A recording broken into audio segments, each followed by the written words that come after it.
Hi kids, this is Sarshep from Sarshep teaching school channel. क्या हाल है आपके? उम्मीद करता हूँ आप खैरियत से होंगे। आज की वीडियो बहुत ज्यादा इंपॉर्टेंट होने वाली है क्योंकि मैं ड्यूटीज ऑफ एजेंट समझाऊंगा जो पेपर पॉइंट व्यू से बहुत ज्यादा इंपॉर्टेंट है। इसके ऊपर हर साल सवाल जरूर आता है, तो चलते हैं ड्यूटीज ऑफ एजेंट की तरफ। देखिए, ड्यूटीज ऑफ एजेंट समझाने से पहले आपको एजेंसी का कॉन्सेप्ट क्लियर होना चाहिए, प्रिंसिपल और एजेंट का कॉन्सेप्ट क्लियर होना चाहिए। प्रिंसिपल और एजेंट का कॉन्सेप्ट समझाने के लिए मैं एक आसान एग्जांपल लेता हूं।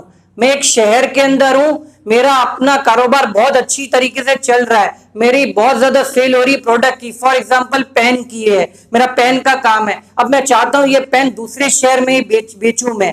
तो मैंने आपसे कांटेक्ट किया, आप दूसरे शहर में मौजूद है। मैंने कहा भाई मेरा ये प्रोडक्ट आप अपने शहर में बेचें, लेकिन सिर्फ एज अ एजेंट बेचेंगे। जैसे मैं इंस्ट्रक्शन दूंगा वैसे ही आप काम करेंगे और आप एज अ एम्प्लॉय की तरीके से काम करेंगे, एज अ एजेंट काम करेंगे। आपने रजामंदी दी तो फिर मैं आपको कमीशन दूंगा इसके बदल।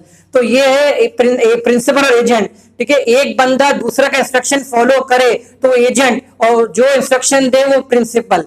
तो अब ड्यूटीज ऑफ एजेंट क्या होगी, यानी एजेंट की ड्यूटीज क्या होगी जो दूसरे शहर में वो मालिक के तौर पे काम, मालिक के लिए काम करेगा। तो number 1, duty to follow direction. आपको डायरेक्शन फॉलो करने पड़ेंगे, जैसे मैं कहूंगा वैसे ही आपको काम करना पड़ेगा। जैसे मैं कह रहा हूं प्रोडक्ट सेल करें और मेरे इंस्ट्रक्शन जैसे हो, मैं तजुर्बेकार बिजनेसमैन हूं तो मेरे फॉलो करने पड़ेंगे। आप अपनी मर्जी से नहीं करेंगे कोई भी फैसला। अगर आप करेंगे और कोई नुकसान हुआ तो फिर जिम्मेदारी आपकी होगी। तो बेहतर यही है कि आप डायरेक्शन फॉलो करें प्रिंसिपल के। ठीक है। Number 2, duty to work with reasonable skill.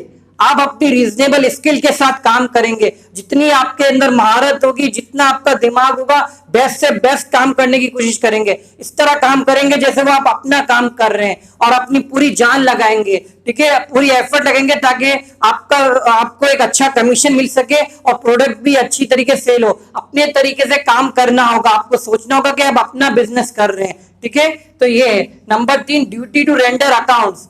देखिए, आपको सारे अकाउंट्स मेंटेन करने पड़ेंगे। आपका बिजनेस नहीं है, ये प्रिंसिपल का बिजनेस है, आपको इसने एजेंट अपॉइंट किया है, तो आपको ड्यूटी है कि तमाम चीजें क्लियर रखें, तमाम अकाउंट्स क्लियर रखें, सारा हिसाब किताब बिल्कुल क्लियर रखें ताकि प्रिंसिपल को कोई शिकायत ना हो। जब भी हिसाब मांगे आप अपनी तरफ से क्लियर हो, तो क्लियरली रेंडर अकाउंट्स क्लियर करें। ठीक है।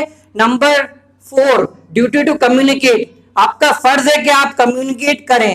कोई भी सिचुएशन आती है, आपको समझ नहीं आती, तो प्रिंसिपल से कंसर्न करें, बात करें कि भाई ये प्रॉब्लम आई है, हम किस तरीके से ये हल करें। हर प्रॉब्लम कम्युनिकेट करें, क्योंकि अगर नुकसान हो तो फिर जिम्मेदारी आपकी होगी। तो ज्यादा बेहतर यही है कि प्रिंसिपल से मशवरा कर लिया जाए कि सिचुएशन किस तरह सेटल हो।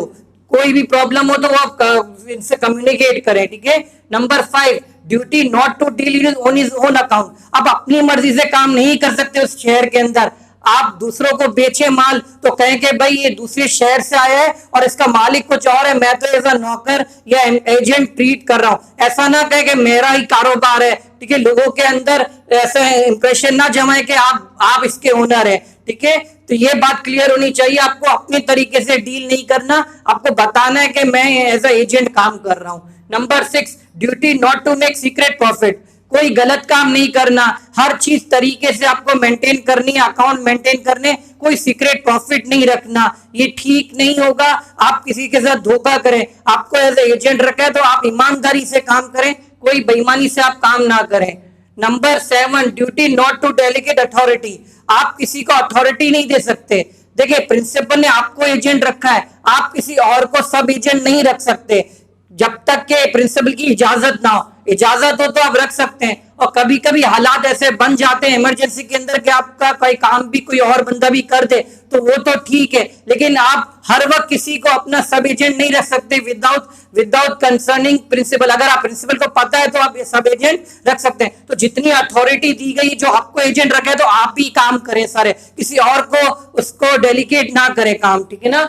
अब ड्यूटी टू पे सम रिसीव। जितना भी पैसा रिसीव होता है वो एजेंट की ड्यूटी है कि वो प्रिंसिपल को सेंड करे, क्योंकि कारोबार प्रिंसिपल का है। तमाम पैसा जैसे आता है वैसे ही उसको दे, फिर आप अपना कमीशन कमीशन या जो आपके जो डिसीजन हुआ है आप दोनों के दरमियान जितने पैसे चार्ज आपने करने हैं वो आप करें, लेकिन वो आप उनसे बात करें। लेकिन जितना पैसा आता है क्योंकि मालिक का पैसा लगा हुआ है, तो सारा पैसा जो भी सेल वेल होगी तो उसमें राइट किसका होगा? प्रिंसिपल का होगा। तो वो सारा का सारा उनको ट्रांसफर करें, आपका कोई राइट नहीं है, फिर आप अपने चार्जेस मांग सकते हैं। तो ये है ड्यूटीज ऑफ एजेंट। मुझे उम्मीद है आपको ये टॉपिक समझ आ गया होगा। अगर वीडियो अच्छी लगी हो तो सब्सक्राइब, लाइक और शेयर जरूर करें। Take care, good bye.